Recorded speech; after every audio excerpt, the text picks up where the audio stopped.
نداء لكل المدرسين والمراقبين على ولادنا في الامتحانات، اتعلموا من ميس اماني اللي شفناها امبارح على النت. الفيديو بتاعها مكسر الدنيا، بني ادمه فعلا بقلب ملاك، ماشيه عماله تطبطب وتطمن على كل البنات وتهوي عليهم لان الجو حر وهم صعبانين عليها.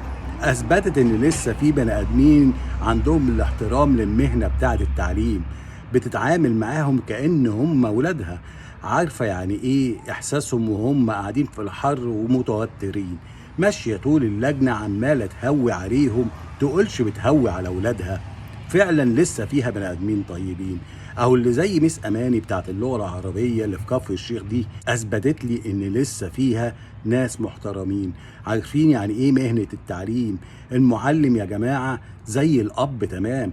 انا زمان كان عندنا مدرسين كانوا احيانا يتكلموا معانا في حاجات المفروض ابويا اللي كان يكلمني فيها، لكن كانوا يقعدوا يتكلموا معانا علشان يوعونا لان عندهم احساس ان احنا زي ولادهم تمام. فارجوكم وانتوا واقفين في الامتحانات اتعلموا وافتكروا المشهد بتاعها، يوريكم قد ايه ان انت واقف بتراقب. ممكن تبقى انت جاي اللجنه متضايق شويتين، ما تطلعش عكننتك على الولاد.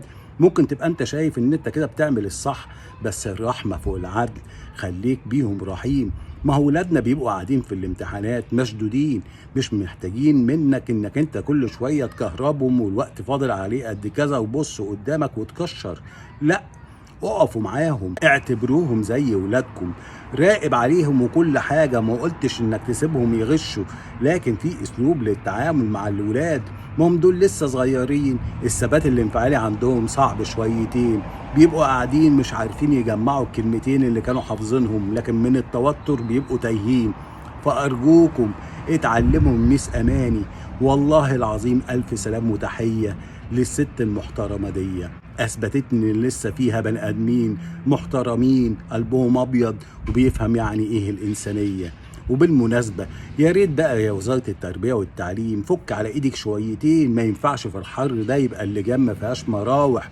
ما هنلاقي منين كل شويه واحده زي ميس اماني تيجي تحن على الولاد اللي قاعدين.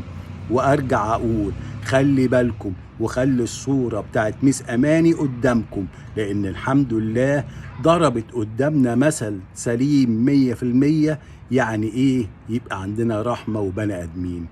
شكرا يا ميس اماني، وشكرا انك اثبتلنا ان لسه والله الدنيا بخير ولسه فيها بني ادمين. والله الواحد من كتر فرحته لما شاف الفيديو كان هاين عليا ابكي، مش من الزعل، من السعادة والفرحة ان الحمد لله ان لسه فيها زيك يا ميس اماني ناس محترمين. ربنا يبارك فيك يا ميس اماني ويديك الصحة، اللهم امين.